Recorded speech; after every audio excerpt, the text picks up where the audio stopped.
Светски истакнатиот музичар, струмичанецот Зоран Маџиров, вчера беше повреден во тешка сообраќајна незгода во која се здоби со сериозни повреди на главата.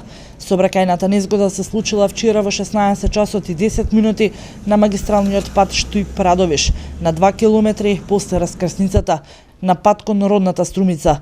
Несреќата настанала при разменување на влекач ДАВ со кумановски регистарски ознаки и приклучно полуприколка Шмидт управувано од 39 годишниот кумановец и патничко возило Мерцедес со струмички регистарски ознаки кое го управувал Зоран Маџиров.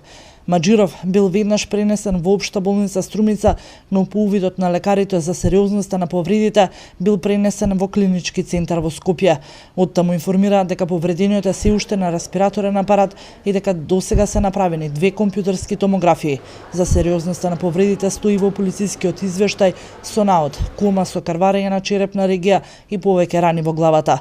Од Карел денеска информираат дека засега е стабилен Маџиров и очекуваат подобрување. Увид на лицемество вчера на извршиле јавен обвинител и увидна екипа од СВР Штип. Сообраќајот бил прекинат до 20 часот и 50 минути, а потоа целосно нормализиран.